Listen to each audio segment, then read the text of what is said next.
नमो अरिहन्ताणं नमो सिद्धाणं नमो आयर्याणं नमो वज्रायाणं नमो लोये सव्वसाहुणं तीन भुवन में सार वीतराग विज्ञानता शिव स्वरूप शिवकार नमः त्रियोग समारिके। हम पढ़ रहे हैं परम मांगलिक ग्रंथ श्री छहडाला जी। इसके अंतर्गत 6 ढालों में से हमारी तीसरी ढाल चल रही है। तीसरी ढाल में सम्यक दर्शन का वर्णन है। उसमें हमारा पहला छंद ये चल रहा है, इसको पढ़ते हैं एक बार। आत्म को हित है सुख सो सुख आकुलता बिन कहिए, आकुलता शिव माहि न ताते शिव मग लाग्यो चाहिए। सम्यक दर्शन ज्ञान चरण शिव मग सो दुविध विचारो, जो सत्यारथ रूप सुनिश्चय कारण सो व्यवहारो। तो इसमें बतलाया आत्मा का हित क्या है, ये आपने याद कर ही लिया होगा। इसमें काफी सारी बातों का वर्णन किया है एक ही प्रस्तावना में, मतलब ये अगले 4 ढालों की प्रस्तावना है। इसमें बताया कि आत्मा का हित क्या है। तो बतलाया आत्मा का हित सुख है। सुख का लक्षण क्या है? सुख का लक्षण निराकुलता है। निराकुलता कहाँ मिलेगी? निराकुलता मोक्ष में नहीं है। तो फिर हमें क्या करना चाहिए? ऐसी प्रेरणा दी यहाँ पर कि हमें जीव को यदि हित करना है, सुख चाहता है, अनाकुलता चाहता है, तो मोक्ष मार्ग पर लगना चाहिए। तो फिर मोक्ष मार्ग क्या है? तो यहाँ बतलाया सम्यक दर्शन, सम्यक ज्ञान, सम्यक चारित्र, रत्नत्रय, अभेद रत्नत्रय की एकता रूप यह मोक्ष मार्ग है। लेकिन यह मोक्ष मार्ग 2 प्रकार से शिवमुख से दुविध विचारो 2 प्रकार से जानना चाहिए। मोक्ष मार्ग से जानना है तो कैसे जाने? तो वो बोल रहे हैं 2 प्रकार से जानना चाहिए, 2 प्रकार से इसका विचार करना चाहिए। मोक्ष मार्ग तो एक ही है, अभेद रत्नत्रय की उत्पत्ति वृद्धि, उत्पत्ति वृद्धि और स्थिति। ये अभेद रत्नत्रय मतलब सम्यक दर्शन, सम्यक ज्ञान, सम्यक चारित्र की एकता। हाँ, इसकी उत्पत्ति वृद्धि स्थिति और वृद्धि, ये मोक्ष मार्ग तो एक ही है, लेकिन इसका 2 प्रकार से इसको जानना चाहिए, 2 प्रकार से इसका वर्णन है, 2 प्रकार से विचारना चाहिए। तो एक तो है सत्यार्थ रूप। सत्यार्थ रूप मतलब जो साक्षात कारण है मोक्ष का। मोक्ष होने के ठीक पहले क्या चल रहा है? मोक्ष होने के पहले, ठीक पहले अभेद रत्नत्रय रूप अवस्था चल रही है जीव की, मतलब सम्यक दर्शन, सम्यक ज्ञान, सम्यक चारित्र की एकता रूप वो पाया, उसके परिणाम भाव जो ऐसा वो पाया जा रहा है जीव। तो साक्षात कारण हुआ, सत्यार्थ कारण हुआ। निश्चय से कारण हुआ, लेकिन उस निश्चय तक पहुंचने के लिए एक सीढ़ी का इस्तेमाल करना पड़ेगा। वो निश्चय तक पहुंचने के लिए उस निश्चय का जो कारण है, उस कारण को भी, चूंकि वो कार्य में सहचारी है, इसलिए उस कारण को भी उपचार से व्यवहार मोक्ष मार्ग कहा जाता है। तो यह निश्चय मोक्ष मार्ग क्या है? अभेद रत्नत्रय रूप है। और व्यवहार मोक्ष मार्ग क्या है? तो यह 7 तत्वों में श्रद्धान रूप, उनके ज्ञान स्वरूप, उनके शुभ भाव रूप, प्रवर्तन रूप, इस प्रकार से ये व्यवहार मोक्ष का मार्ग तब कहेंगे जब ये निश्चय मोक्ष मार्ग का कारण बनेगा। इस प्रकार से ये इसका वर्णन है। अब कल हम जो पढ़ रहे थे, इसमें कुछ पूछना है आपको तो पूछ लो, वही कल जो पढ़ा उसमें कुछ प्रश्न है आपका, ये रिवीजन करें, उसके बाद देखते हैं। चलो, हमने कल जो पढ़ा उसको निकाल लेते हैं एक बार। तो कल ये तो रिवीजन किया था हमने 8 नयों का। हाँ, और इसमें डिफरेंस दिखा था हमने कि देखो निश्चय मोक्ष मार्ग, उन्होंने कहा 2 प्रकार से विचार करना है। तो निश्चय नय से मोक्ष मार्ग क्या है? तो आत्मा में रुचि, आत्मा का ज्ञान, आत्मा में लीनता, इस प्रकार से तत्तीय मयो नियो अप्पा, इस प्रकार से यह रत्न अभेद रत्नत्रय रूप आत्मा हो जाए, वही निश्चय से मोक्ष मार्ग है। और कहाँ लिखा है ऐसा? अभी आप पूछेंगे कहाँ लिखा है आत्मा आत्मा आत्मा, हर जगह आत्मा, जैसे कि संसार में कुछ और हो ही नहीं। हाँ, लोगों का ऐसा प्रश्न रहता है कि जैसे संसार में कुछ है ही नहीं, हर जगह आप आत्मा आत्मा की बात करते हो, हमेशा आत्मा की बात करते हो। तो भी अगला छंद पढ़ेंगे ना तो समझ में आ जाएगा क्यों आत्मा की बात करते हैं। अगला छंद नेक्स्ट पढ़ेंगे, अभी पढ़ने वाले हैं बस थोड़ी देर में। उसके बाद फिर ये आत्मा में रुचि, ज्ञान और आत्मा में लीनता, यह निश्चय मोक्ष मार्ग है। तो फिर व्यवहार मोक्ष मार्ग क्या? 2 प्रकार से जानना है ना। तो हमने यहाँ पे बतलाया, पंडित जी बोलने वाले आगे वहीं से लिखा है हमने, 7 तत्वों में श्रद्धान, 7 इनका ज्ञान और फिर 28 मूल गुणों का धारण, एक देश व्रतों का धारण या महाव्रतों का धारण, इस प्रकार से जो चारित्र है उसे हम यहाँ पे व्यवहार मोक्ष मार्ग कह रहे हैं। ये तो अब ये साधन है, पंडित जी ने कहा कि ये कारण है, ये कार्य है, ऐसा लिखा ना, जो सत्यार्थ रूप से निश्चय, जो सत्यार्थ रूप है वह कारण है, वह कार्य है, और इस कार्य का कारण क्या है, वो व्यवहार मोक्ष मार्ग है। अब कल अपने यहाँ पे चर्चा चली थी क्या कि कारण को कारण कब कहें, वास्तव में उसके कारण कब कहें, मतलब जीव मंदिर जा रहा है तो क्या हम कहेंगे हम मोक्ष मार्गी है? हाँ, जीव पूजा कर रहा है, अभिषेक कर रहा है, आदि चीजें कर रहा है, तो क्या हम कह सकते हैं कि क्या वो व्यवहार मोक्ष मार्ग पर चल रहा है? तो इसकी अलग अलग विवक्षाएं हैं, अलग अलग चीजें हैं, ठीक है। लेकिन दौलत राम जी ने तो ये लिखा है कि उसके जब तत्वार्थ श्रद्धान होगा, भले ही वो गृहस्थ है, भले ही उसने अणुव्रतों को भी अंगीकार नहीं किया है, अविरत सम्यक दृष्टि है, लेकिन 7 तत्वों का श्रद्धान है, तो हम कहेंगे कि वह अब मोक्ष मार्गी है, वह व्यवहार से। निश्चय की तो बात ही नहीं, निश्चय तो किसको प्रकट होता है? निश्चय तो मुनिराजों के शुद्धोपयोग के काल में हम बोलेंगे, उनके शुद्धोपयोग या शुक्ल ध्यान की जो अवस्थाएं हैं उसमें हम कहेंगे कि वो साक्षात मोक्ष मार्ग पे लगे हुए हैं। लेकिन उपचार से मोक्ष मार्ग पे कौन लगा हुआ है? हाँ, उपचार से मतलब ऐसा उपचार जो कि ये निश्चय का बाद में जाके कारण बने, या उसी समय कारण बने। कुछ लोग ऐसा ही बोलते हैं उसी समय कारण है। हाँ, दोनों विवक्षाएं हैं भाई, हम नहीं बोल रहे कौन सी सही है, दोनों विवक्षाएं मिलेगी आपको पंडितों के मुंह से तो कम से कम। तो जो जीव मंदिर जा रहा है, क्या वो मोक्ष मार्गी है क्या? तो हमने ये कल देखा था कि देखो भाई, एक वो उसको कहा हमने कार्य, इससे कहा कारण, तो कारण को हम कब बोलेंगे कि वो कारण है? जब कार्य होते हुए दिखे ना, कम से कम थोड़ा हो तो ऐसा यकीन हो कि हाँ अब इस कारण से कार्य हो जाएगा, तो हम कहेंगे कि हाँ भाई अब ये कारण वाकई में कारण है। यदि कारण से कार्य होते हुए दिख नहीं रहा है, कार्य होते दिखना तो छोड़ो, कार्य करना है इसका भी ज्ञान नहीं है, इसका भी श्रद्धा नहीं है, इसकी प्रतीति नहीं है, बेसिक लेवल का भी उसको ज्ञान नहीं है, तो हम कैसे बोलेंगे कि ये कारण इस कार्य के लिए किया जा रहा है? तो कारण जब उस कार्य के लिए किया जाए, ऐसी श्रद्धान हो तो कम से कम किसी अपेक्षा से बोले जी, नहीं तो फिर तो इसका क्या मतलब हुआ कि कारण को कारण कब बोलेंगे? जब कम से कम मतलब पंडित दौलत राम जी लिखेंगे आगे कि 7 तत्वों में उसका जो श्रद्धान हो, समीचीन हो, तो हम बोलेंगे उसे। ठीक है।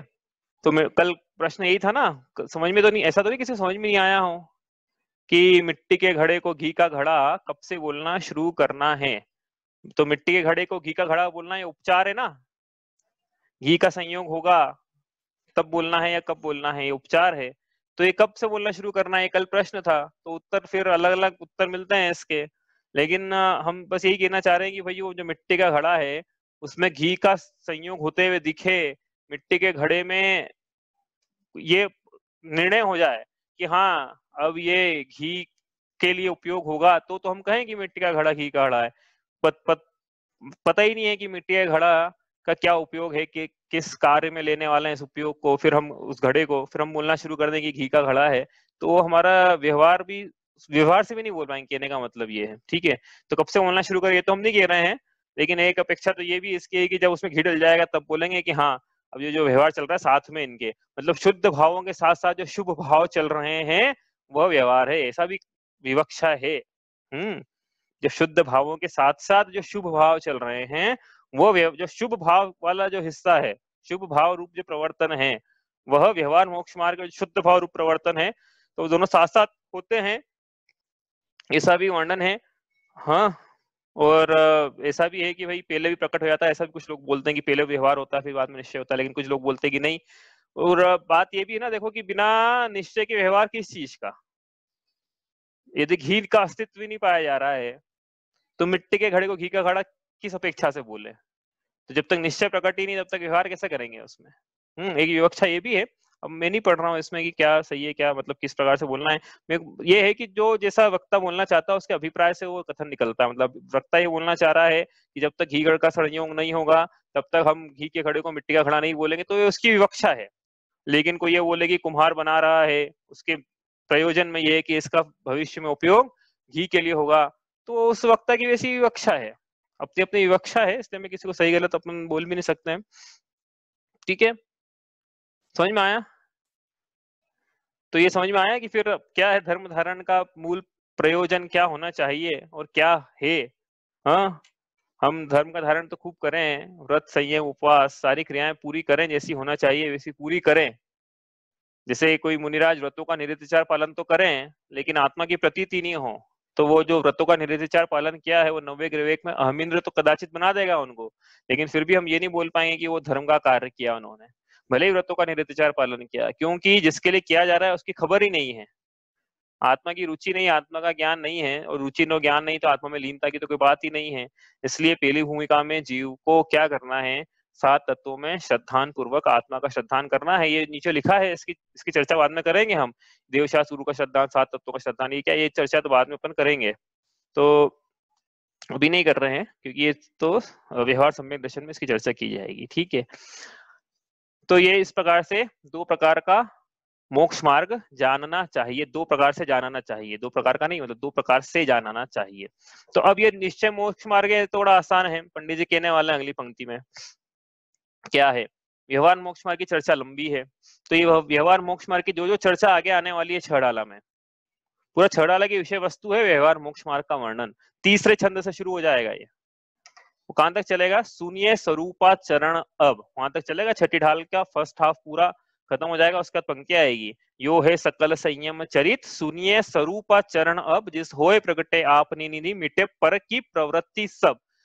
तो पर की प्रवृत्ति यहाँ से मिटेगी, यहाँ से वर्णन शुरू होगा, वहां पे से अभेद रत्नत्रय का वर्णन शुरू होगा। तो ये जो पंक्ति लिखी है अभी अगले छंद से लेके ये जो पंक्ति है सुनिए स्वरूप चरण तक, इसके बीच में पूरा व्यवहार मोक्ष मार्ग का वर्णन छड़ाला में आने वाला है। तो वो उसकी क्या रूपरेखा है, क्या इंडेक्स है, तो इंडेक्स ये रहा कि कैसे क्या क्या वर्णन आने वाला है। देखो उसमें आपको जो मोबाइल पे देख रहे हैं उनको तो थोड़ा देखने में कठिनाई होगी, बाकी हाँ थोड़ा जूम कर सकते हैं तो आप कर लें इसको। ठीक है, तो ये लिया कहाँ से है, मोक्ष मार्ग प्रकाशक नाम का ग्रंथ है, उसके पंडित टोडरमल जी ने नहीं बनाया उसमें, हाँ ये तो बनाया बाद के लोगों ने है, लेकिन ऐसी संभावित रूपरेखा उसमें मिलती है मोक्ष मार्ग प्रकाशक में। तो ये मोक्ष मार्ग प्रकाशक ये अभेद रत्नत्रय की एकता रूप है।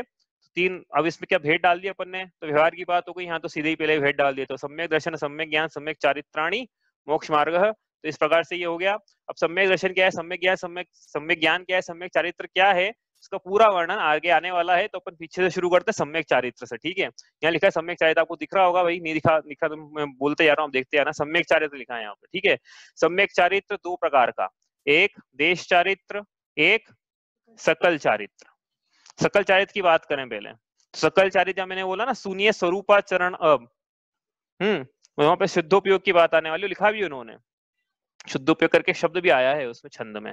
हाँ, तो ये शुद्धोपयोग का वर्णन छड़ाला वो सेकंड हाफ में, छड़ाला के सेकंड हाफ में, और शुभोपयोग का वर्णन ये छड़ाला के फर्स्ट हाफ में, ये छड़ाला के सेकंड हाफ में। ठीक है, ये इंडेक्स से छड़ाला का भाई।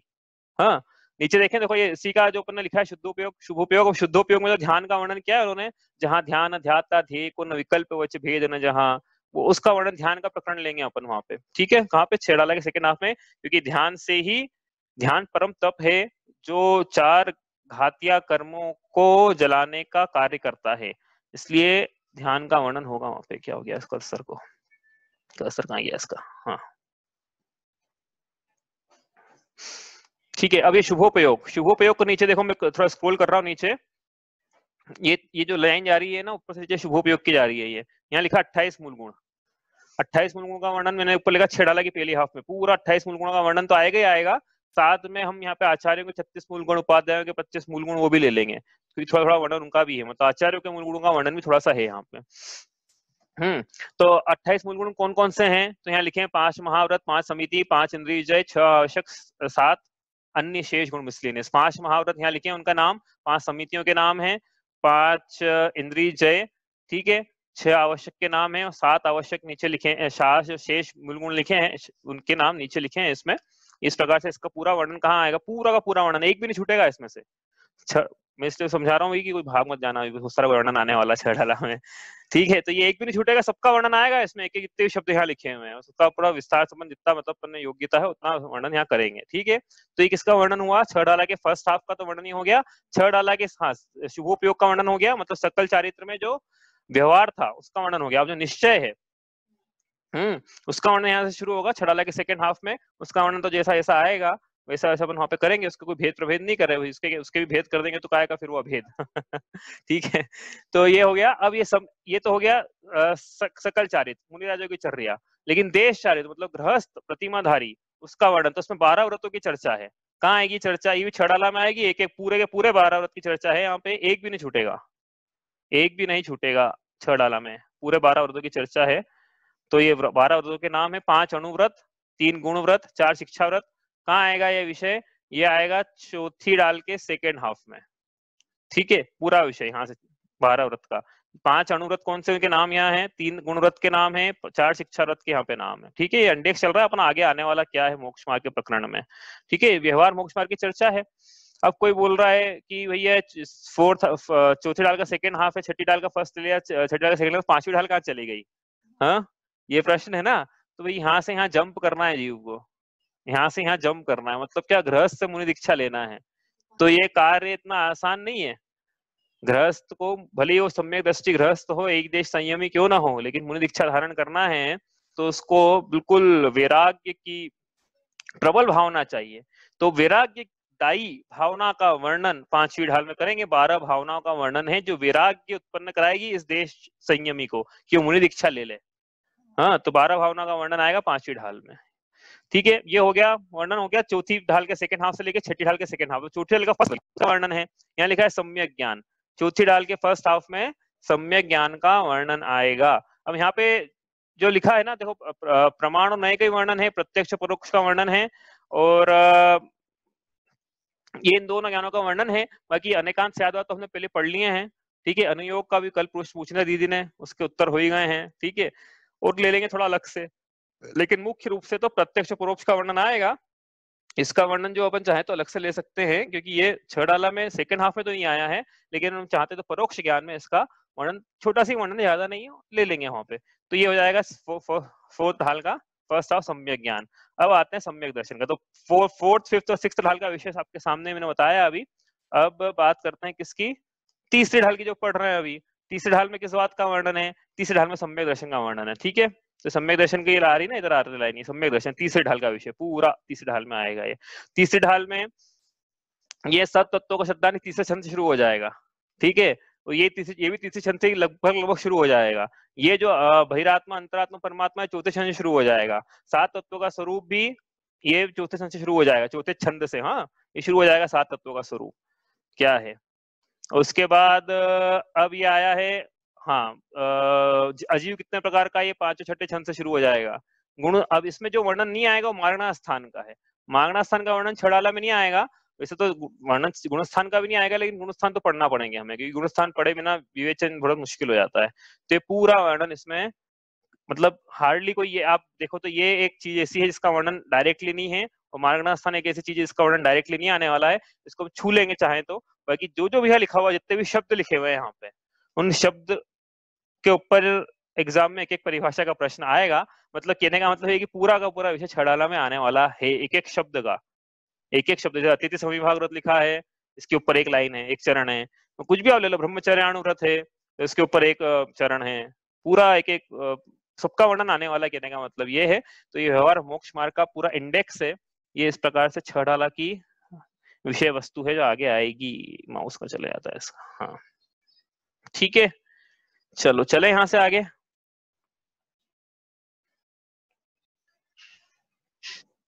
समझ में आया कुछ? इसमें तो कुछ पूछना हो किसी को तो पूछ लो भाई, लेकिन ये इस प्रकार से इसका वर्णन है। अरे आपको ऐसा क्यों लग रहा है कि कोई भग जाएगा? नहीं नहीं, मैं आपका नहीं बोल रहा हूँ। आपको ऐसा क्यों लग रहा है मैं आपका बोल रहा हूँ? ये तो अपन बता रहे हैं इंडेक्स के आगे क्या क्या आने वाला है। ठीक है, चलो अपन आगे चलते हैं। अब यहाँ से हो गया, पहला छंद हो गया हमारा। पहले छंद में क्या बतलाया है यहाँ पे? पहले छंद में धर्म के लिए प्रवेश का द्वार बतलाया है यहाँ पे, कि जीव धर्म का धारण करे क्यों? उसको सुख की प्राप्ति करना है। मैं सुख चाहता हूं, तो सुख का मार्ग कोई बतला देगा तो उस मार्ग पे चलने का प्रयत्न करूंगा। पुरुषार्थ मुझे करना है मार्ग पे चलने का। और यह मोक्ष मार्ग 2 प्रकार का है। तो प्रश्न उठा, क्या प्रश्न उठेगा अब यहाँ से कि कौन कौन से 2 प्रकार का है? आपने बोला जो सत्यारत रूप से निश्चय कारण सो व्यवहार हो।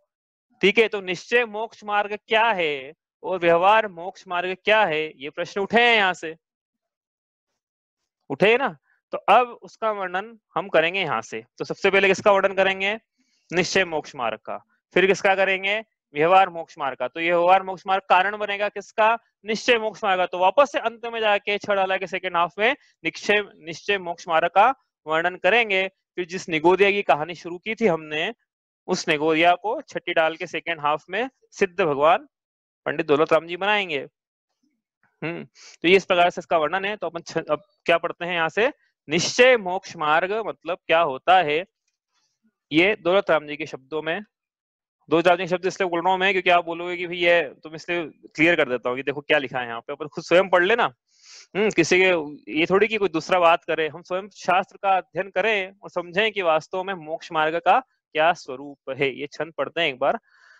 पर द्रव्यन ते भिन्न आप में रुचि सम्यक्त्व भला है, आप रूप को जान पनो सो सम्यक ज्ञान कला है, आप रूप में लीन रहे थिर सम्यक चारित सोई, अब व्यवहार मोक्ष मग सुनिए हेतु नियत को होई। अब इसमें क्या है बताऊं आपको, पूरा निश्चय मोक्ष मार्ग का वर्णन इस एक छंद में आ गया है। मतलब निश्चय मोक्ष मार्ग के लिए सिर्फ एक छंद और व्यवहार मोक्ष मार्ग के लिए पूरी 4 ढाल, 3.5 तो बोल ही सकते हैं कम से कम, 3.5 ढाल। तो ऐसा क्यों कि भाई जो निश्चय मोक्ष मार्ग है ना, उसकी तो भाई जो मंजिल है ना, जैसे मंजिल पहुंचना है तो मंजिल तो छोटी सी रहेगी, लेकिन उसको बताने का जो रास्ता है, वो जो जर्नी है, जो सफर है, वो सफर लंबा रहेगा ना। डेस्टिनेशन तो एक बिल्डिंग है, लेकिन जो अपन यहाँ से वहां जाएंगे तो रास्ते में और भी जो जो सफर में आने वाला सबका वर्णन है उसमें। तो व्यवहार का वर्णन बड़ा है, निश्चय का वर्णन तो हमने बोल ही दिया है। और वापस पंडित जी के शब्दों में अपन सुनते हैं क्या है। देखो क्या लिखा है यहाँ पे, 4 चरण है ना इसमें, ये 4 चरण है भाई, 4 पंक्ति नहीं है, 4 चरण है। तो पहले चरण में लिखा है पर द्रव्यनते भिन्न आप में रुचि सम्यक तो भला है, ये है सम्यक दर्शन की परिभाषा। आप रूप को जान पनोसो सम्यक ज्ञान कला है, यह सम्यक ज्ञान की, निश्चय सम्यक ज्ञान की क्या होता है परिभाषा। फिर निश्चय सम्यक चारित्र क्या होता है, आप रूप में लीन रहे थे सम्यक चारित्र सोई। ठीक है, हमको कैसे पता है कि ये निश्चय की परिभाषा है। तो पहले अपन चौथी पंक्ति से अर्थ खोलना शुरू करते हैं। चौथी पंक्ति में लिखा है अब व्यवहार मोख मग सुनिए हेतु नियत को होई, कि मैंने जो बताया है ऊपर वो कुछ है। अब व्यवहार मोक्ष मग सुनिए, अब व्यवहार, व्यवहार नए से मोक्ष मग मतलब मोक्ष का मार्ग सुनिए। अब इसके बाद में व्यवहार नए से क्या है, मोक्ष का मार्ग वो बतलाता हूं। तो इससे सिद्ध होता है कि ऊपर जो बतलाया मैंने अभी ये निश्चय नए से मोक्ष मार्ग है। सिद्ध हो गई ना ऐसे बात। चौथे चरण से अब व्यवहार मोक्ष मार्ग सुनिए, इसका मतलब पहले जो कहा वो निश्चय मोक्ष मार्ग हो गया। अब पहले भी कहा था, अब सुनिए। हाँ, ग्रहित अग्रहित में ये बोला था ना कि अब ग्रहित, आप सुनिए ग्रहित, सब पंक्ति थी ना उसमें कि ये हमने अग्रहित बोला है, ग्रहित सुनिए। तो वैसे यहाँ पे है, तो उससे पता पड़ता है कि पहले क्या वर्णन था। अब व्यवहार मोक्ष मार्ग सुनिए हेतु नियत को। अब व्यवहार मोक्ष मार्ग कैसा है, क्यों सुने व्यवहार मोक्ष मार्ग, हेतु, हेतु मतलब कारण है किसका, नियत, नियत मतलब निश्चय, निश्चय को हुई, जो कि निश्चय मोक्ष मार्ग का कारण होता है। इसलिए अब व्यवहार मोक्ष, तो वो तो अपन सुनेंगे, लेकिन पहले अपन क्या निश्चय मोक्ष मार्ग को सुने पहले कि निश्चय मोक्ष मार्ग क्या होता है। क्या होता है निश्चय मोक्ष मार्ग, ऊपर लिखा था जब अपने डिफरेंस बनाए थे ना दोनों में। तो निश्चय मोक्ष मार्ग और व्यवहार मोक्ष मार्ग के बीच में हमने टेबल बनाई थी ना कि क्या डिफरेंस है। तो वहां क्या लिखा था, निश्चय से मोक्ष मार्ग का क्या स्वरूप है, आत्मा में रुचि, आत्मा का ज्ञान, आत्मा में लीनता। कहाँ लिखा, ये लिखा सामने, आप सामने लिखा है ये देखो, पर द्रव्यनते भिन्न आप में रुचि सम्यक तो भला है।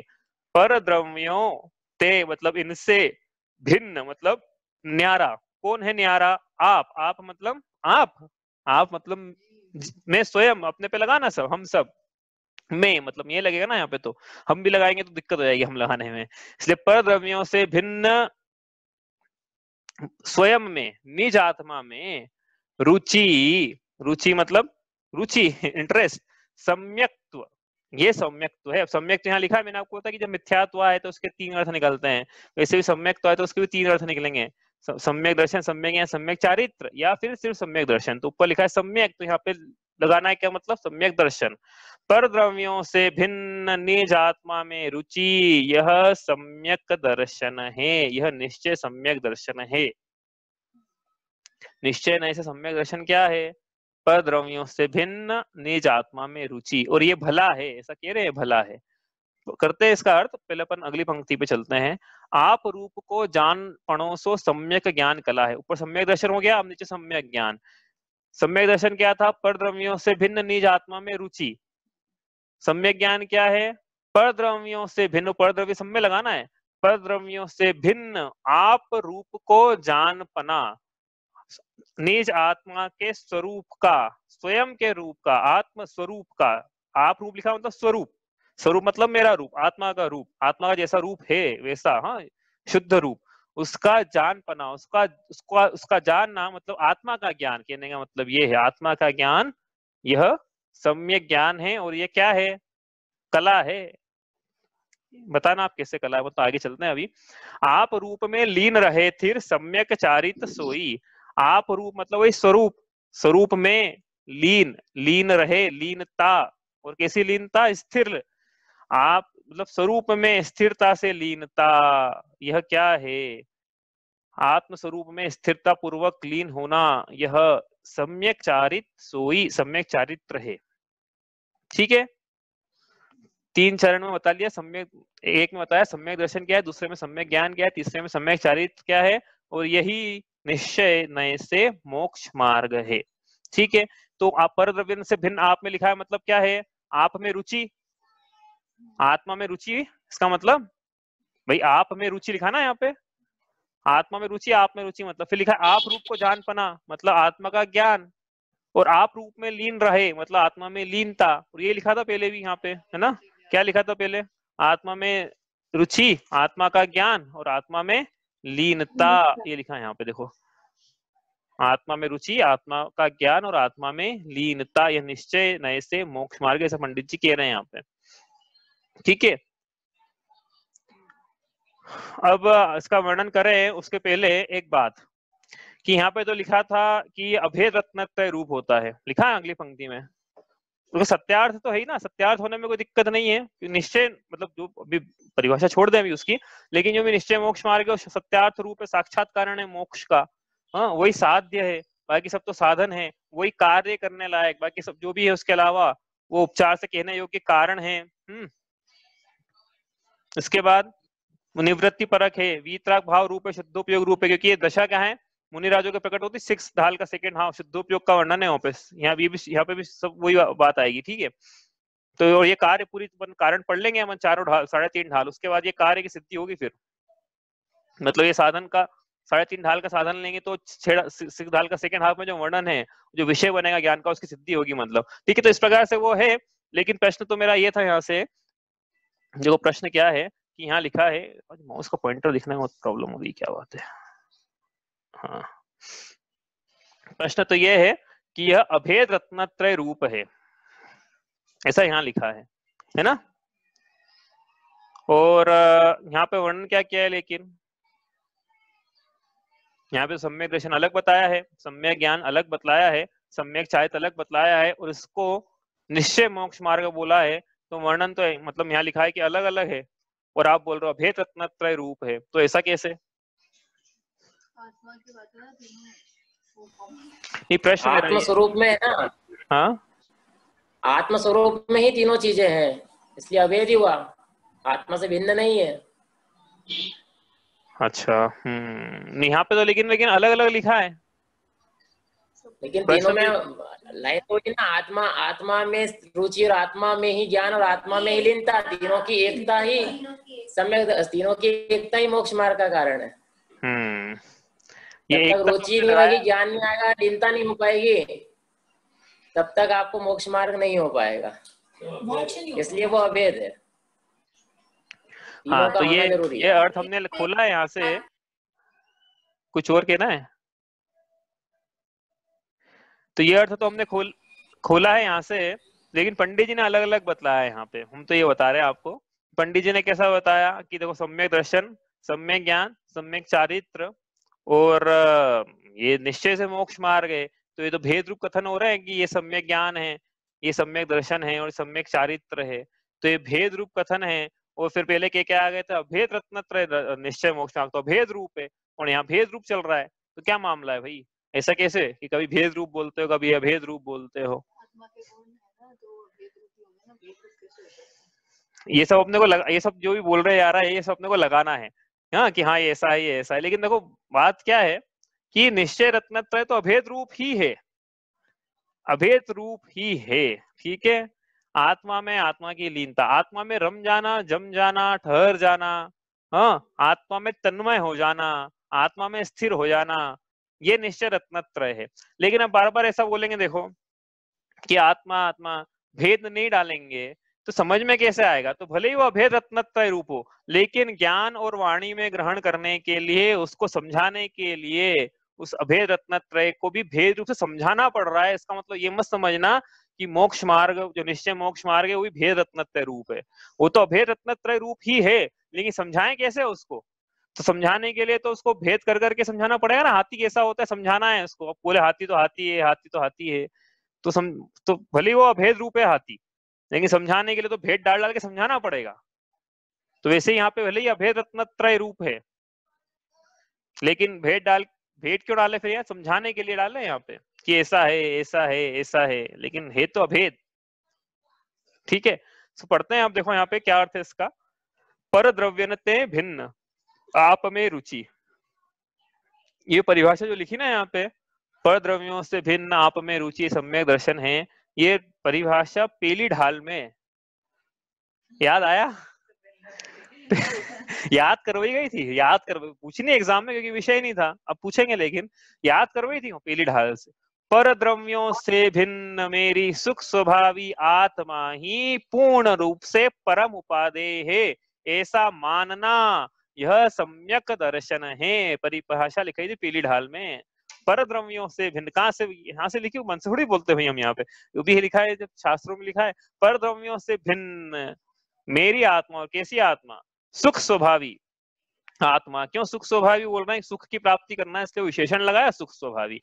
सुख कहाँ मिलेगा? पर द्रव्यों से नहीं मिलेगा, अपनी आत्मा में मिलेगा, इसलिए सुख स्वभावी आत्मा ही उपादेय है, लीन होने योग्य है, ग्रहण करने योग्य है, ऐसी अपनी आत्मा में रुचि होना यह सम्यक दर्शन है। ये परिभाषा लिखी है निश्चय सम्यक दर्शन से। सम्यक दर्शन, निश्चय नहीं से सम्यक दर्शन क्या है, अपन इसको देखें तो आत्मा में रुचि लगाई ना, इसमें वो निश्चय की परिभाषा अपन घटाएं कि क्या है, स्वाश्रित कथन है कि पराश्रित कथन है, वो एक एक चीज घटाना है इसमें, तो आपको समझ में आ जाएगा कि निश्चय से क्यों बोल रहे हैं। स्वाश्रित है कि पराश्रित कथन है, और भी बातें जो उसमें है वहां पे वो घटा, हाँ तो घटाएंगे हम। तो ये इसलिए निश्चय की परिभाषा निकल के आती है कि स्वाश्रित कथन है। और जब बाकी देव शास्त्र गुरु की बात आएगी या पर की बात आएगी या सात तत्वों की बात आएगी, तो फिर वो उसमें भी, क्योंकि पर का अवलंबन है ना उसमें, इसलिए वो पराश्रित कथन है, इसलिए व्यवहार के उपचरित कथन है। निश्चय से तो आत्मा में आत्मा की रुचि ही सम्यक दर्शन है। आत्मा, अब ये लिखा देखो, एक एक शब्द करते अपन। पर द्रव्य, पर द्रव्य क्या है? पर द्रव्य, अब हमने पहले ही बताया था प्रसंग की, हमको पता है पर द्रव्य क्या है। हमको तो बड़ा, हम क्या है, वर्ल्डली वाइज हमको पता रहता है कि स्व क्या है, पर क्या है, हाँ कहाँ कहाँ क्या क्या, कैसे कैसे रिश्तेदारी है, हमारा कौन है, पराया कौन है, सब पता है हमको। तो अब कह रहे हैं कि सुनो, हमने अनादि काल से जो स्व और पर का विभाग किया है, अपने श्रद्धान में वह विभाग सच्चा नहीं है। हमने शरीर से भिन्न पर पदार्थों को अपना माना, शरीर को अपना माना, शरीर की अल्प विकसित पर्यायों को अपना माना, शरीर की विकारी पर्यायों को अपना माना। लेकिन यह सब पर है तो स्व क्या है? जब ये सब पर हो गया तो फिर स्व क्या है? जो परम शुद्ध निश्चय का विषय है वह स्व है। परम शुद्ध निश्चय का विषय क्या है? परम शुद्ध निश्चय का निश्चय त्रिकाली ध्रुव सर्वदा शुद्ध आत्मा, वह परम शुद्ध निश्चय का विषय है। और ऐसा विषय यदि ज्ञान में इस विषय के ज्ञान में रुचि बनती है तो हम कहेंगे कि सम्यक दर्शन है जीव को। यदि पर की रुचि है, यदि किसी भी चीज की, मतलब ये पर तो स्व पर स्व का विभाग कर रहे हैं तो ये पर है और ये स्व है, समझ में आया? फिर पर क्या है और स्व क्या है? अब ये लगाना भाई कि हमने अब पर क्या माना था और स्व क्या माना था। हम बोलते तो हैं कि हम स्वार्थी हैं, लेकिन स्व और पर की पहचान की कि नहीं? हम कहते हैं कि जो भी क्रियाएं हो रही है सब स्वार्थी पने की हो रही है, हमारा अनादिकाल से जो भी क्रिया आ रहे हैं भैया स्वार्थी, सभी जीव स्वार्थी हैं, कोई कहने में कोई शर्म वाली बात थोड़ी है। लेकिन हाँ, बात यह है कि जो स्व माना वो स्व था ही नहीं, वो पर को स्व मान के बोला कि ये स्व हूं मैं, और स्व के अर्थ की क्रिया करी, शरीर के अर्थ की, शरीर के प्रयोग, अर्थ मतलब प्रयोजन, शरीर के प्रयोजन की क्रिया करी। लेकिन अब क्या कह रहे हैं कि सच्चे अर्थों में स्वार्थी बने, सच्चे अर्थों में जो मैं स्व हूं उसके प्रयोजन की क्रिया, तो उसके पहले स्व का विभाग तो करेंगे। मैं स्व, स्व मतलब क्या? स्व मतलब पर्यायों से पार, ज्ञान दर्शन सुख वीर्य वाला मैं, त्रिकाली ध्रुव ज्ञायक स्वभावी, चैतन्य द्रव्य, ये है स्व। लेकिन जीव ने क्या माना? जीव ने क्या माना? अब मैं क्या बात करूं, अपन तो देखो ऊंची बात करें तो जीव ने ये माना कि मैं रागी हूं। अब वो कोई बोलेगा कि अरे वो तो हुई ना, सद्भूत है राग कि नहीं है, मैं रागी हूं, ये तो अशुद्ध निश्चय नय का कथन है, सद्भूत हुआ कि नहीं राग? हाँ, तो निश्चय नय का कथन हो गया ना ये तो ये एक बात सुनना कि ऊपर के नए है ना, उनकी जितना ऊपर जाओगे उसके अपेक्षा नीचे नीचे के नए सब व्यवहार के होते चले जाएंगे। तो परम शुद्ध निश्चय के आगे सारे व्यवहार है। परम शुद्ध निश्चय ने सबका निषेध कर दिया था, उसके आगे सब व्यवहार हैं। एक सत्यार्थ तो परम शुद्ध निश्चय का विषय है। तो जीव ने अब अपन राग में लगा लिया, ज्यादा ऊंची बात बोल दी, लेकिन हाँ, जीव ने क्या माना अनादिकाल से कि मैं सुखी दुखी में रंग कराव, मेरे धन ग्रह गोधन प्रभाव, मेरे सुततीय में सबल दीन, बेरूप सुभग मूरख प्रवीण तन, उपजत अपनी उपज जान तन, नशत आपको नाशमान। यह इसने क्या करा? ये पर से एकत्व, ममत्व, कर्तत्व और भोक्तृत्व की स्थापना करी, और स्व का स्व न मानकर बाकी सब मान लिया। उद्गल नभ धर्म धर्म काल, ये सब स्वयं स्वयं स्वयं को मान लिया। तो उसने जो विभाग किया था स्व और पर का, वो सच्चा नहीं था। तो हम यहाँ कह रहे हैं कि पर को पर पे जानो, स्व को स्व जानो, स्व को स्व पर को पर जान। अब ये कह रहे हैं यहाँ पे कि स्व को स्व जानो और पर को पर मानने की बात है ना, तो मानने पे लगाएंगे, स्व को स्व मानो और पर को पर मानो। और क्या मानना है फिर? कि पर से न्यारा हूं मैं, अत्यंत न्यारा हूं, पर से अत्यंत पृथक हूं मैं अपनी रागादि पर्यायों से भी पृथक हूं, रागादि पर्याय मुझसे पृथक है। अब रागादि के लिए बोल रहे जो कि सद्भूत है, तो बाकी जो असद्भूत है उनकी तो बात ही क्या करें?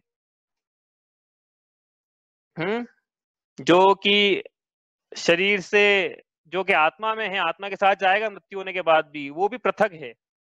तो फिर जो यहाँ छूट जाएगा वो तो निश्चित तौर पे भिन्न ही हुआ। तो ये इसी भिन्नता की क्या करना है? पर से पृथक जान के आत्मा में रुचि हो रही है कि नहीं हो रही है? रुचि का मतलब क्या है? हमने स्व पर का जो विभाग किया, अब उस यथार्थ विभाग करें हम कि स्व क्या है और पर क्या है। तो स्व क्या है? ये दर्शन ज्ञान स्वभावी में हूँ, ये मैं हूँ, केवल ज्ञान स्वभावी ये मैं हूँ। हाँ, इसके अलावा जब मैं अपने लिए कह रहा हूँ, देखो इसमें क्या हम तो बोल नहीं पाएंगे कि क्योंकि मैं और आप मिलकर तो एक हो जाएंगे कि दर्शन ज्ञान स्वभावी हम हैं। तो ठीक है, आपको अपने लिए मैं बोलना है। तो इस प्रकार से जीव का स्वरूप है, आत्मा का स्वरूप है, पर द्रव्यों से भिन्न है, पर द्रव्यों से अत्यंत न्यारा है। पर और ये मिलकर एक नहीं हो गए। ये पर का कर्ता नहीं, पर का भोगता नहीं, और हम तो किसी अपेक्षा से भी कहेंगे पर का ज्ञाता भी नहीं, अभी नहीं कहेंगे लेकिन। हाँ, तो पर से इसका एकत्व नहीं, ममत्व नहीं, कर्तत्व नहीं, भोक्तत्व नहीं है, पर से अत्यंत भिन्न है, पर का कुछ कर ही नहीं सकता है। ये पर का कुछ नहीं कर सकता है, लेकिन क्या है इसके परिणामों में ये चाहता है कि मैं सब पर का करूं। जहां इसकी चलती नहीं वहां ये चलाना चाहता है, और जहां इसकी चलती है वहां ये चलाना नहीं चाहता है। ये स्व का तो कर सकता है, स्व का सम्यक दर्शन ज्ञान चारित्र ये उसमें प्राप्त कर सकता है पर्याय में, लेकिन वो ये उसका पुरुषार्थ करता नहीं। और किसका पुरुषार्थ करता है? कि मैं पर का कुछ करूं। तो ये पर का कुछ करना, ये पर में रुचि है। ये जीव के अनादिकाल से हमेशा पर में ही रुचि रही। अभी वो क्या अपन अनादिकाल की, क्या कोई बोलेगा अनादिकाल आपको कैसे पता? भाई अभी जो वर्तमान पर्याय में पर में रुचि है ना, यही बतला रही है कि ये जीव जिस जिस शरीर में आता है उस शरीर से एकत्व हुआ तो करता तो भोक्ता तो धारण करता है, और वहां के प्राप्त संयोगों में लीन होकर वहीं की रुचि करता है। कैसे? अभी हमारी किसमें रुचि पाई जा रही है? अच्छा, अभी तक क्या काम किया सुबह से लेके अभी तक में? क्या काम किया? शरीर को नहलाया, शरीर का ब्रश किया, शरीर को संवारा, शरीर को कपड़े पहनाए, शरीर को खाना खिलाया, और क्या? इतनी तो जरूरी है, चलो ठीक है, फिर गैर जरूरी लोग हमारे बारे में क्या सोचते हैं, हमने पूरी बुद्धि इसी में लगाई। हाँ, हमने अर्थोपार्जन में हमारा पूरा ध्यान लगाया, हमें जितना परिग्रह है उससे ज्यादा परिग्रह की लालसा करी, तो ये सब पर की करी ना, पर की लालसा करी, पर कैसा सोचेंगे उसके बारे में विचार किया, शरीर का सारी क्रियाएं करी, तो ये रुचि किसकी चल रही है? अच्छा चलो, कोई बोला गृहस्थ अवस्था में तो चलेगी, ठीक है, एक बार भी आत्मा की रुचि हुई, आत्मा का श्रद्धान हुआ, आत्महित का कोई कार्य हुआ? अरे आत्महित का कोई कार्य करना है ऐसा भी एक बार श्रद्धान भी हुआ कि नहीं, ज्ञान हुआ कि नहीं कि हाँ मैं आत्मा हूँ सुबह से लेके शाम तक में? इसका मतलब भाई जिसमें जिसकी रुचि होती है, संसार का नियम है, वही कार्य करता है भाई। जिसमें रुचि है, जिसको क्रिकेट खेलने में रुचि है वो क्रिकेट ही खेलेगा ना। तो जिसकी पर में रुचि है उसने पर के कार्य किए।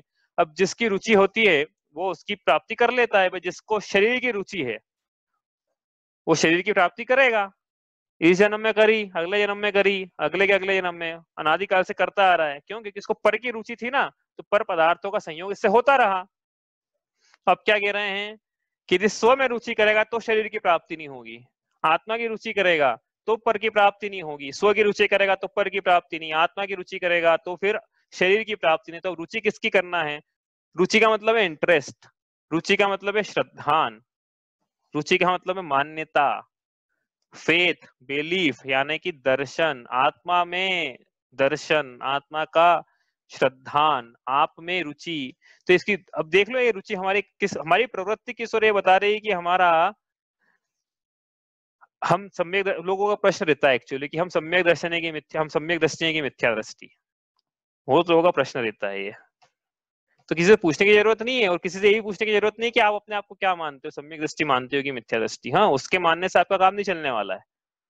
हाँ, उससे पूछने की जरूरत भी नहीं, कि नहीं तो मुनिराज के पास आए कि मुनिराज आपको लगता है कि आप सम्यक दृष्टि हैं क्या? यदि हैं तो फिर हम और के चढ़ाएं आपको, नहीं है तो फिर हम क्या द्रव्यलिंग को हम चढ़ा के क्या मतलब है? तो मुनिराज से पूछने की जरूरत नहीं है। अपने आप को देखना है, स्वयं को, स्वयं के लिए लिखा ना ये, स्वयं की ढाल है, स्वयं पे लगानी है ये, कि हमारी रुचि स्वयं में है कि नहीं। कि अपने आप को हमने पुरुष माना, मनुष्य माना, एक पर्टिकुलर कुल परंपरा वाला, पर्टिकुलर उसमें भी जातीय धर्म से पता नहीं क्या क्या ढूंढ लिया वैसा माना, तो फिर इसका मतलब ये आत्मा को आत्मा का माना, आत्मा में रुचि का। अब ये नहीं कह रहा देखो 24 घंटे वही चलेगा दिमाग में कि मैं आत्मा हूं, मैं आत्मा, अभी समझाएंगे उसको और अलग से प्रकरण लेंगे वो। लेकिन प्रतीति क्या है, एक बार हो जाती है, बता ही देते हैं चलो, कि एक बार प्रतीति हो जाती है उसके बाद क्या है, वो प्रतीति बनी रहती है। उदाहरण के लिए जैसे कि मकान किराए का है उदाहरण के लिए, तो उसको बार बार रटना थोड़ी पड़ता है, मकान किराए का है, मकान किराए का है, मकान किराए का। सुबह से लेकर शाम तक कितनी बार सोचा कि मकान किराए का है, कि एक बार भी नहीं सोचा? तो फिर गलत हो गया कि नहीं श्रद्धान, कि भैया एक बार निर्णय हो गया है, एक बार प्रतीति में बन गया है कि मकान किराए का है, तो बार बार को इसकी रट थोड़ी लगानी पड़ती है कि मकान किराए का है, वो जम गया है श्रद्धान में। तो वैसे ही एक बार ये जम जाए कि मैं आत्मा हूँ, मैं सुख स्वभावी आत्मा हूँ, मैं ही मेरे लिए पूर्ण उपादेय हूँ, मैं बना बनाया भगवान हूँ, मैं त्रिकाली ध्रुव शुद्ध हूँ, इस प्रकार की प्रतीति बन जाए एक बार, तो बाबा रटना थोड़ी है उसको कि मैं ऐसा हूँ, मैं ऐसा हूँ। रटना की बात ही नहीं है। तो एक बार मान्यता में क्या है, मान्यता की बात चल रही है, वो ज्ञान का क्या विषय बन रहा है उसकी तो बात अलग करेंगे अपन अभी अलग से, लेकिन मान्यता की बात चल रही है यहाँ पे कि मान्यता क्या है। देखिए यहाँ पे एक्चुअली निश्चय सम्यक दर्शन का वर्णन है, तो उसमें तो क्या है, प्रतीति भी उस रूप रहती है, लेकिन सम्यक दर्शन की बात करें अपन, निश्चय सम्यक मतलब गृहस्थ अवस्था में जब सम्यक दर्शन होता है तो आत्मा की रुचि पूर्वक गृहस्थ क्या है, सारे काम करते हुए भी उसकी प्रतीति बनी रहती है। हाँ, हमारी प्रतीति बनी ना कि हमारा नाम क्या है, कि हम बार बार सोचते हैं कि मेरा नाम ये है, मेरा नाम ये है, बार बार सोचना तो नहीं पड़ता है। प्रतीति बन गई कि मैं मनुष्य हूँ, मैं पुरुष हूँ, प्रतीति बनी हुई है ना कि बार बार सोचते हैं। तो वैसे जैसी प्रतीति बनी हुई है ना कि मैं पुरुष हूँ, ऐसी प्रतीति बने कि मैं आत्मा हूँ, तो समझना सम्यक दर्शन, पूछने की जरूरत ही नहीं किसी से। प्रतीति बनी हुई है क्या ऐसी आत्मा की, आत्मा में रुचि, श्रद्धान, मान्यता, अपने बारे में हम क्या मानते हैं, बना हुआ है, तो हम सम्यक दृष्टि नहीं बना हुआ है। अब पूछने की जरूरत लगेगी नहीं ना किसी से, कि लगेगी अभी भी? तो विचार करना आप कि ये पर द्रव्यों से भिन्न निज आत्मा में रुचि, पर में रुचि नहीं भैया, हाँ निज आत्मा में रुचि, ऐसा लिखा है, ये सम्यक दर्शन है। और ये भी नहीं लिखा है कि परद्रव्यों से भिन्न किसमें रुचि, परद्रव्य से भिन्न शरीर में रुचि, पैसे में रुचि, परिग्रह में रुचि, पुण्याश्रम में रुचि, देवायु में रुचि, ये नहीं लिखा है। आत्मा में रुचि ऐसा लिखा है। यहाँ तक कि यहाँ पे ये भी नहीं लिखा है कि 7 तत्वों में रुचि, देव शास्त्र गुरु में रुचि, ये भी नहीं लिखा है। स्वपर में का श्रद्धान रूप रुचि, ऐसा भी नहीं लिखा है। आत्मा में रुचि ये लिखा है कि निश्चय सम्यक दर्शन की परिभाषा है स्वाश्रित कथन करना है। परद्रव्यों से भिन्न मेरी सुख स्वभावी आत्मा ही पूर्ण रूप से परम उपादेय है, ये सम्यक दर्शन है और यही भला है, यही एकमात्र सुखकारी है। इसके अलावा बाकी सब दुखकारी हुआ। इसका मतलब ये हुआ एकमात्र सुख का कारण, एकमात्र, पहले कहा था एकमात्र दुख का कारण मिथ्या दर्शन, अब कह रहे हैं एकमात्र सुख का कारण सम्यक दर्शन। ऐसा कहेंगे, अभी पंक्ति आएगी इसकी महिमा में, तीन भुवन तिहु काल माही नहीं दर्शन सो सुखकारी, सकल धर्म को मूल यही इस बिन करनी दुखकारी। इसके बिना दुख ही दुख, सभी धर्मों का मूल है ये। तीनों लोकों तीनों कालों में ये सम्यक दर्शन के समान कोई अन्य उपकारी नहीं है। तीनों लोकों तीनों कालों में मिथ्या दर्शन के समान कोई अपकारी, बुरा करने वाला नहीं है। जीव ने क्या माना, लेकिन जीव ने पर को बुरा माना, इष्ट योग अनिष्ट संयोग इसको बुरा माना, लेकिन वास्तव में मिथ्या दर्शन बुरा है, वो दुखकारी है, और सम्यक दर्शन यह सुखकारी है, यही भला है। इसके अलावा सब बुरे होगा। इसका मतलब ये हुआ फिर सम्यक दर्शन का महिमा वर्णन पीरियड हाथ से करते हुए आ रहे हैं हम। ये इसकी परिभाषा अब आई है इसमें, हमने पहले ही पढ़ ली थी। मतलब कितना इंपॉर्टेंट है सम्यक दर्शन, सकल धर्म को मूल यही ऐसा कहा है। अगली पंक्ति में चलते हैं हम। तो निश्चय सम्यक दर्शन की परिभाषा यही है, आप लिख लेना, आत्मा में रुचि, स्व में रुचि, पर द्रव्यों से भिन्न निज आत्मा में रुचि, यह सम्यक दर्शन है। अगली पंक्ति में चलें तो आप रूप को जान पढ़ो तो सम्यक ज्ञान कला है। आप रूप को जान मतलब स्वरूप का जान, तो स्वरूप को जाना है कि नहीं जाना, कि जान तो रहे वही पहले इतने टाइम से, रोज तो आत्मा की बात करते हो, तो रोज आत्मा का ज्ञान करते कि नहीं करते हैं, फिर स्वरूप का ज्ञान करते कि नहीं करते हैं, फिर तो हो गया ना सम्यक ज्ञान, हुआ कि नहीं हुआ? रोज हम आत्मा का ज्ञान करते हैं कि नहीं करते हैं? अभी कल रोज ये चल रहा है प्रसंग, निश्चय से ऐसा है, व्यवहार से आत्मा ऐसा है, निश्चय से आत्मा, निश्चय नहीं से आत्मा ऐसा है, आत्मा मूर्तिक है, किस कथनचित आत्मा मूर्तिक है, रोज तो आत्मा का ज्ञान करते हैं, तो सम्यक ज्ञान हुआ कि नहीं हुआ? फिर सम्यक ज्ञान नहीं हुआ। प्रश्न है फिर कि सम्यक ज्ञान नहीं है तो क्या है फिर? मिथ्या ज्ञान है। बताओ भाई। शब्दों से कर रहे हैं ना बात। हाँ देखो, ऊपर पहले पढ़ के आए हम, या ही प्रतीति जुत कछुक ज्ञान सो दुखदायक अज्ञान जान। इस 7 तत्वों में सम्यक श्रद्धान हुआ कि नहीं हुआ? यदि हुआ तो फिर जो जो ज्ञान है जीव को सम्यक ज्ञान है, और नहीं हुआ तो जो जो ज्ञान है वो विपरीत ज्ञान है। सीधी सी तो बात है। तो छड़ा लगा ज्ञान क्या है? सब देखो, ये अब ये थोड़ा अटपटा सा लगेगा सुनने में, इसलिए इसको क्या है थोड़ा सुधार के बोलना पड़ता है कि जो जिनवाणी का ज्ञान है ये तो सम्यक शुद्ध ज्ञान का ही अंश है, लेकिन ज्ञान में समीचीनता तभी आएगी जब सम्यक दर्शन की प्राप्ति होगी। देखो ये इसका सीधा सेंटेंस ये है, नहीं तो कोई बोलेगा कि जिनवाणी का ज्ञान में मिथ्या ज्ञान है क्या, कि नहीं भाई, जिनवाणी का ज्ञान तो सच्चा ज्ञान है, समीचीन ज्ञान है, सम्यक ज्ञान है, लेकिन वो ज्ञान करके स्वयं की ज्ञान की पर्याय है, तभी सम्यक कहलाएगी जब जीव के सम्यक दर्शन पाया जाता है। तो फिर आत्मा का ज्ञान के बाद जो रोज करते हैं हम, क्या सम्यक ज्ञान है क्या? कि जीव को सम्यक दर्शन है तो है, नहीं है तो नहीं है, तो फिर ये कैसे, तो चल क्या रहा है फिर? ये रोज आत्मा की ज्ञान कर रहे हैं, हमारा आत्मा, हमारे ज्ञान में आत्मा विषय बन तो रहा है, आप रूप को जान पढ़ो सम्यक ज्ञान लिखा है, तो फिर ये अभी भी मिथ्या ज्ञान क्यों है? क्योंकि देखो पहले ही बताया था, क्या बताया था, कि ये तो शब्दों का ज्ञान हुआ। शक्कर कैसा है, ऐसा बताएं कि शक्कर सफेद है, शक्कर मीठा है, मीठी है। तो ये शब्दों का ज्ञान हो रहा है अभी। लेकिन वास्तव में शक्कर का ज्ञान कब कहलाएगा कि शक्कर का ज्ञान हो गया? जो प्रत्यक्ष देखे, उसको चखे, उसको सूंघे, तो फिर अलग अलग दृष्टिकोणों से शक्कर का ज्ञान तब होगा कि साक्षात हम उसका स्पर्श करें शक्कर का। वैसे ही ये आत्मा ऐसा है, आत्मा मूर्ति के कथंचित आत्मा कथंचित अमूर्ति के, आत्मा त्रिकाली शुद्ध है, आत्मा चैतन्य मूर्ति के है, चेतन को है उपयोग रूप, बिन मूर्त चिन्ह मूर्त अनुभव। ऐसा जो के आ रहे हैं, ये क्या है? शब्दों का ज्ञान हो रहा है।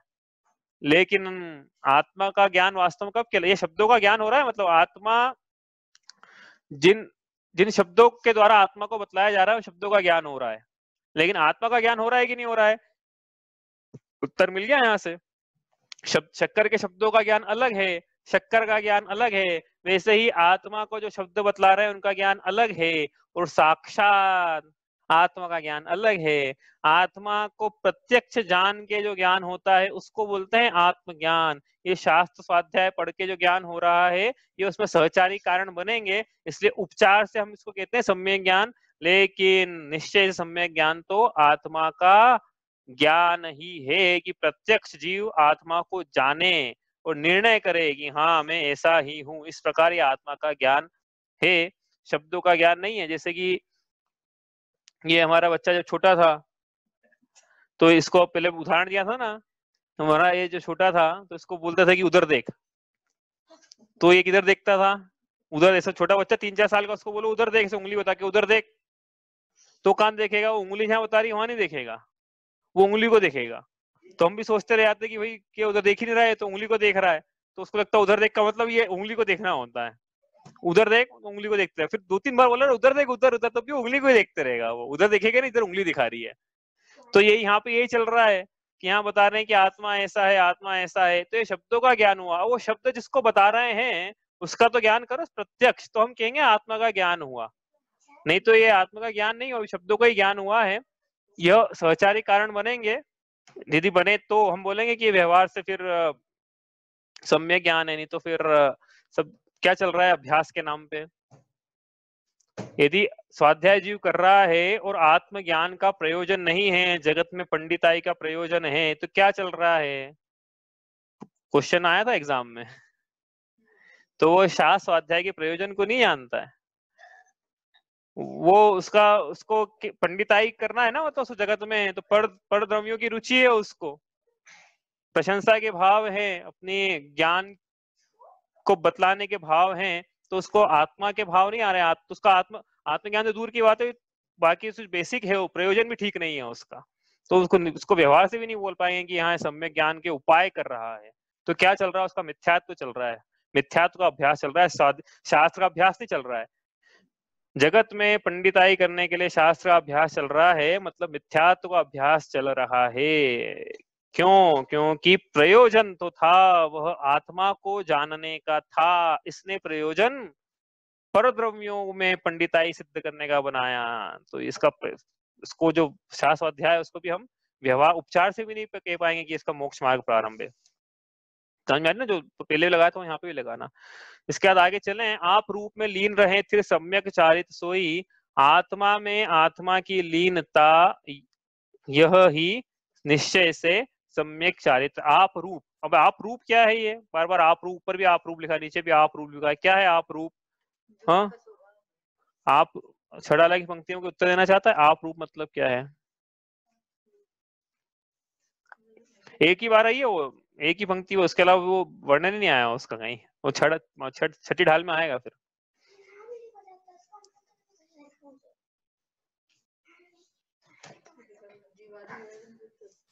आप रूप छड़ाला की पंक्ति में उत्तर दीजिए कि आत्मा का क्या रूप है। ये आ चुका है एग्जाम में।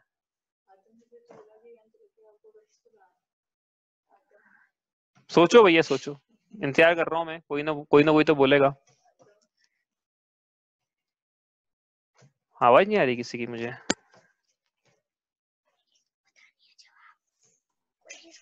शिव स्वरूप। शिव स्वरूप कहाँ लिखा है? ये कौन सी पंक्ति है? अरे वो शुरू में ना फर्स्ट इसमें अभी मैंने बोला तीन भुवन में सार वीतराग विज्ञान था शिव अभी स्वरूप। नहीं वो शिव स्वरूप तो क्या है, केवल ज्ञान के लिए बोला है। अभी तो मैंने बोला आप आत्मा का रूप कैसा है, चेतन को है उपयोग रूप बिन मूरत छिन्न मूरत अनूप। एक ही पंक्ति है बस वहां, उसके बाद तो पंक्ति नहीं आई है पूरी छेड़ाला में। आत्मा का रूप अपन लेंगे अलग से, हालांकि अभी जब इसमें जीव तत्व का वर्णन आएगा ना, पंडित जी ने वहां भी अलग प्रकार से बहिरात्म अंतरात्म परमात्म इस अपेक्षा से किया है, लेकिन हम वो जो अपेक्षा वहां पे थी ना वो वापस लेके आएंगे, उसका वर्णन पूरा करेंगे यहाँ पे कि चेतन को है उपयोग रूप बिन मूरत चिन्ह मूरत रूप, ऐसा आत्मा का रूप है। तो ऐसे आत्मा के रूप में क्या है, स्थिरता, यह निश्चय से सम्यक चारित्र है। इस निश्चय सम्यक चारित्र, यह निश्चय सम्यक चारित्र की दशा मुनि राजों को शुद्धोपयोग के काल में प्रकट होती है। हाँ, शुद्धोपयोग के पहले जो अवस्था है वो भी किसी अपेक्षा से हम सम्यक चारित्र कहते हैं, लेकिन फिर अभेद रत्नत्रय तो नहीं कह पाएंगे उसको। लेकिन हाँ, मुनि राजों की अवस्था, सम्यक दृष्टि मुनिराज, चाहे वो ध्यान की अवस्था में हो चाहे आहार विहार निहार की अवस्था में हो, उनका वो जो चारित्र है वो सम्यक चारित्र। ये आप कोई बोलेगा कि वो सम्यक चारित्र कैसे आहार विहार निहार वाला, उसका अपन अलग से वर्णन करेंगे जब वो प्रसंग आएगा कि उसमें जो शुभ भाव रूप प्रवर्तन है वह व्यवहार सम्यक चारित्र है, लेकिन उसके साथ में भी जो शुद्ध भाव रूप है प्रवर्तन वो निश्चय सम्यक चारित्र है। क्योंकि संज्वलन कषाय चौकड़ी का उदय वीतराग चारित्र का पूरा घात नहीं कर पाता, इसलिए वीतराग चारित्र की कुछ न कुछ प्रकटता तो रहती ही है मुनिराजों के, इसलिए वह ऐसा चारित्र वीतराग रूप चारित्र पाया जाता है। तो ये आप रूप में लीन रहे सम्यक चारित्र सोई। अब इसके बाद कहा व्यवहार मोक्ष मोक्ष सुनिए, जो इस निश्चय मोक्ष मार्ग का कारण होता है। इसका वर्णन अब करेंगे हम कल। आपको कोई प्रश्न हो तो आप पूछ लो, लेकिन ये बस इसके बाद अब क्या शुरू होगा, इसके बाद अब पूरा व्यवहार मोक्ष मार्ग का वर्णन शुरू होगा। मतलब निश्चय मोक्ष मार्ग के लिए तो 3 चरण और व्यवहार मोक्ष मार्ग के लिए 3.5 ढाल। ये इसका इस प्रकार से निश्चय मोक्ष मार्ग का वर्णन हुआ है। क्या है फिर एक शब्दों में, आत्मा की रुचि, आत्मा का ज्ञान, आत्मा में लीनता। आत्मा में रुचि सम्यक दर्शन, आत्मा का ज्ञान सम्यक ज्ञान, आत्मा में लीनता। जहाँ आत्मा का ज्ञान बोले समझना कि वो साक्षात ज्ञान है आत्मा का, शब्दों का ज्ञान नहीं बोल रहे हैं। हाँ, साक्षात ज्ञान से आत्मा में लीनता बोल रहे हैं, तन्मय रूप आत्मा में लीनता, यह सम्यक चारित्र। और ये अभेद रत्नत्रय रूप जब आत्मा हो जाए इस प्रकार से, तत्तीय मयो नियो अप्पा, इस रत्नत्रय रूप जब आत्मा हो जाता है अभेद रत्नत्रय रूप, तो वह निश्चय से मोक्ष मार्ग है। ठीक है, क्लियर है? चलिए, कोई प्रश्न है आपका? इतना ही करते हैं। तो आप ये परिभाषा भाई बहुत इंपॉर्टेंट है, सब ये पंक्तियां पर द्रव्यते भिन्न, ये याद होना चाहिए कि सम्यक दर्शन मतलब क्या है, धर्म धारण करने का लक्ष्य क्या है, आत्मा में रुचि मेरी पाई जा रही है कि पर द्रव्यों में पाई जा रही है। प्रश्न है कुछ? व्यवहार मोक्ष मार्ग निश्चय मोक्ष मार्ग का निमित्त कारण है। हाँ, तो इसको ऐसा ही बोल सकते हैं कि व्यवहार मोक्ष मार्ग ही निश्चय मोक्ष मार्ग का निमित्त कारण है। अब ये ऐसा है कि देखो, ऐसा भी हो सकता है जीव के कि कोई जीव मिथ्या दृष्टि है, मुनि दीक्षा ले ली, द्रव्यलिंगी मुनिराज हो गया वो, अब ध्यान लगाया उन्होंने, मिथ्या दृष्टि, अब तक मिथ्या दृष्टि तब तो शुरू ही नहीं हुआ मोक्ष मार्ग। ठीक है, ध्यान लगाया और ध्यान लगाते से ही उनके सम्यक दर्शन हो गया। ठीक है, तो उनके रत्नत्रय प्रकट हो गया, अभेद रत्नत्रय ध्यान की अवस्था में। तो अब कहाँ बोलेंगे कि कौन सा व्यवहार मोक्ष मार्ग था उनके, कौन सा निश्चय मोक्ष मार्ग था? तो ऐसा हो सकता है, रेयर केस ये भी है, लेकिन प्राय यही बोला जाता है कि व्यवहार मोक्ष मार्ग ही निश्चय मोक्ष मार्ग का कारण है, इसके अलावा कोई कारण दूसरा बनेगा नहीं। यदि इसको उल्टा बोलना चाहिए वास्तव में कि जब निश्चय मोक्ष मार्ग प्रकट हुआ तब जो भूत निगमन से जो भी वो कार्य का कारण बना वह व्यवहार मोक्ष मार्ग था, और उसके साथ में जो पाया जा रहा है वही व्यवहार मोक्ष मार्ग है। तो मतलब पास में जाके, मतलब मिट्टी के घड़े में जब घी गिर गया, तब फिर बोलेंगे कि वो जो मिट्टी का घड़ा था वो घी का घड़ा है, इस प्रकार से। जब प्रकट हो गई चीज, प्रकट हो गया निश्चय मोक्ष मार्ग, जब प्रकट हो गया तब बोलेंगे कि जो जो भी इस निश्चय मोक्ष मार्ग में जो जो भी साधन बना वह सब व्यवहार मोक्ष मार्ग था। उल्टा बोलोगे तो ज्यादा अच्छा रहेगा सीधा बोलने के बजाय।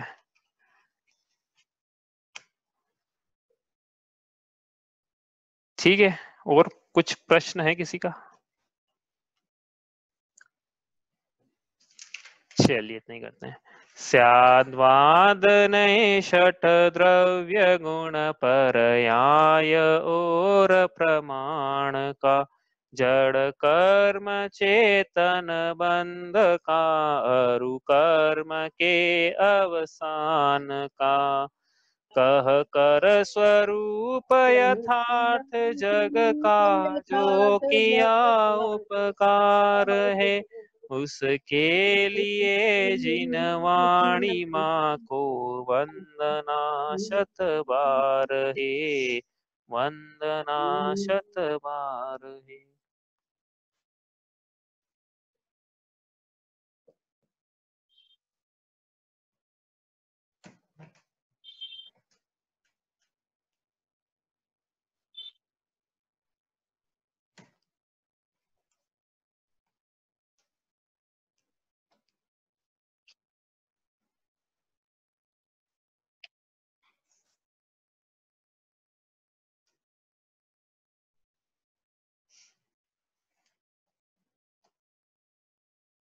जय जिनेन्द्र।